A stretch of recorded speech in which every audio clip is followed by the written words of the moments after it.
Usa ka pagtuo, usa ka tingog, usa ka katawhan.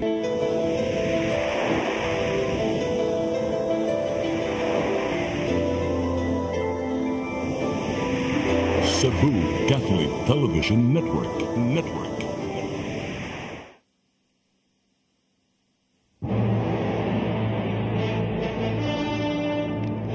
Agi og pagyukbo og pagtimaan sa Semana Santa karon Biyernes Santo, ang CCTN Channel 47 pinabagan sa GH Production. Mudalit kaninyo ning sugilanon nga kinutlo gikan sa karaan nga kasulatan. Ang sugilanon ni Hefty og sa iyang anak. Din gipahaom kini sa ikapito nga pulong sa atong Dios. Amahan ko sa imong mga kamot. Itugyan ko ang akong espiritu.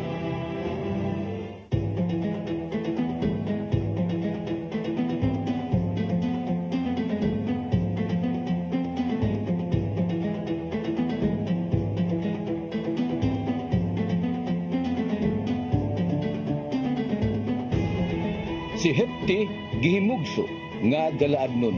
Mao'y usa ka gamhanang tao sa kaisog ug anak sa usa ka himabay nga si Galaad.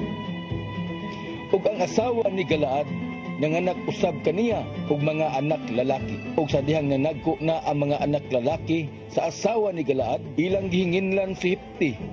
Og ikaw, Hefty, dili ka magapanunod sa katigayunan o balay sa atong amahan.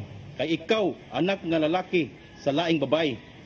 Mo lang na hinungdan nga inyo kong palayason. Mao na Hefty kay anak ka man sa laing babae, wa ka katungod diri. So layas, wa ka pangawa diri. Pwede na mo layas. Apan mga igsuon. Igsuon, Ang inyong amahan. Ug akong amahan o Sara. Busa, malagsuon ta. Oo, malagsuon ta sa amahan, sa inahan dili.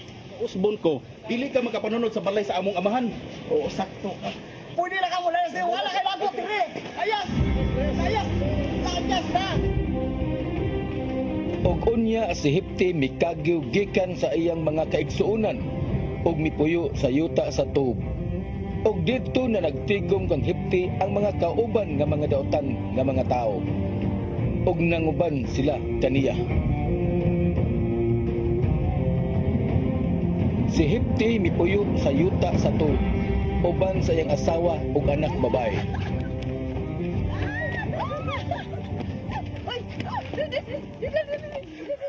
Og nahitabo sa wala madugay nga ang mga anak sa Amon naghimo og pakigubat batok sa Israel.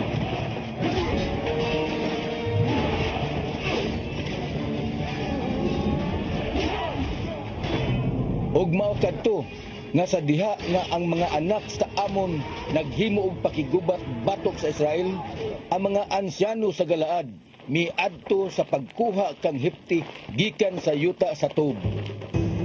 Umari ka uban kanamo. Pakig-away kita batok sa anak sa Amon. Wala ba kamo maligot-got kanako ug naghingilin gikan sa balay sa kong amahan? Nganong nanganing man kamo kanako? Karon nga naglisod na kamo? Kami ni ari kanimo karon para maging away ta sa mga anak sa Amon. Ug pangulo sa tanang nagpuyo sa Galaad. Kung inyo akong ubanon aron sa pagpakig-away sa mga anak sa Amon, ang Ginoo magatugyan kanila sa akong atubangan. Mamahimo ba ako ninyong pangulo sa maong gubat? Ang Dios mo'y makapamatuod ug makapatiwala kanato. Sa pagkatinuod, sumala sa imong giingon. Mauna among pagabuhaton, magigubat kita.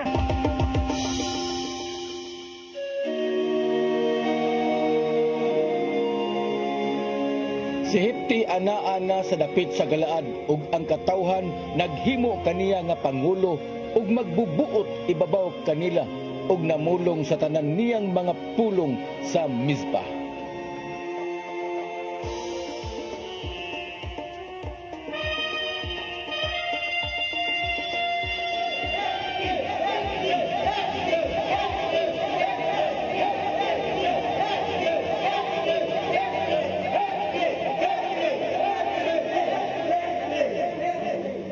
Salamat sa pagpili ninyo. Nako nga inyo mahimong pangulo. Og si Hefty nagpadala og sulugoon ngadto sa hari sa Amon. gikan kini sa mong pangulo. Usa. Unsay imong labot kanamo nga makigubat ka man batok sa among yuta? Ingna ang inyong Pangulo nga gikuha sa Israel ang among yuta sa diha pa siya sa Ehipto.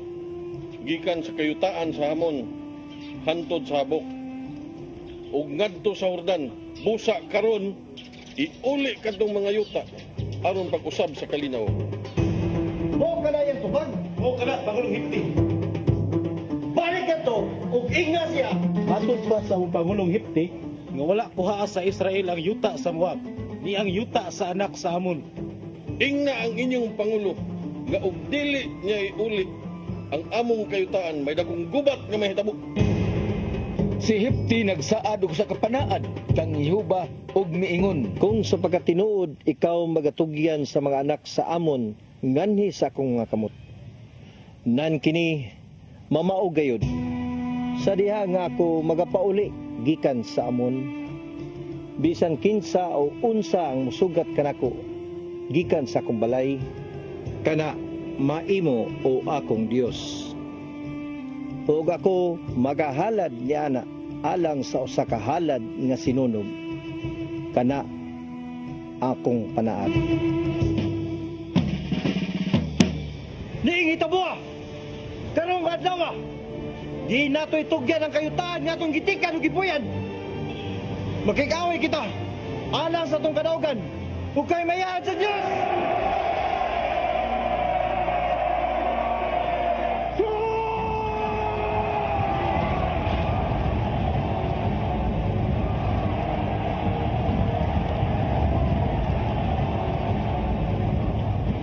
Anda mo mo!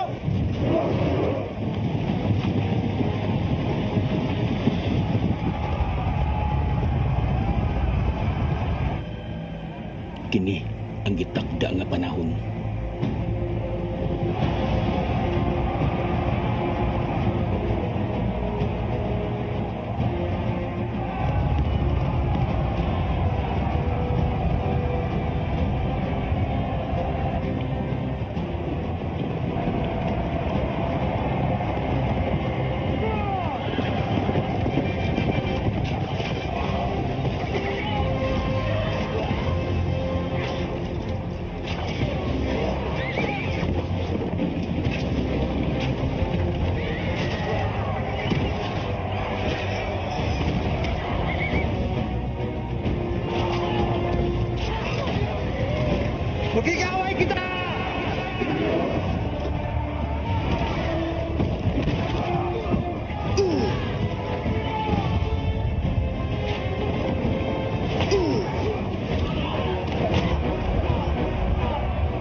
masibog ang akong panaad.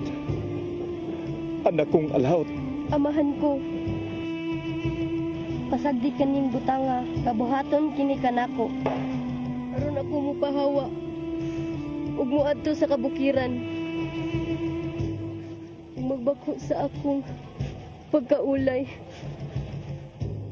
Uban sa akong mga higala.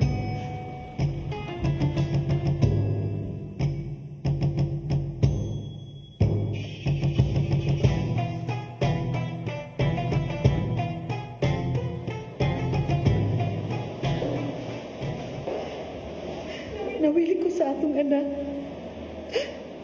Asawa ko, nakapanaan ako. Ug ang akong panaan, tumano. Naluoy ko sa atong anak.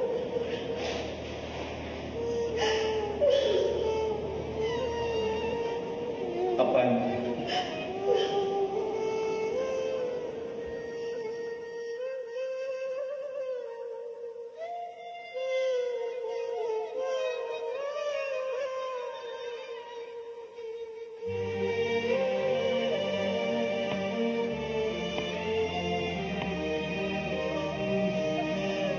Human sa duha ka bulan nga pagpuyo sa anak ni Hipti didto sa kabukiran uban sa iyang mga higala, mibalik siya aron patuman ang panaad sa amahan nga si Hipti.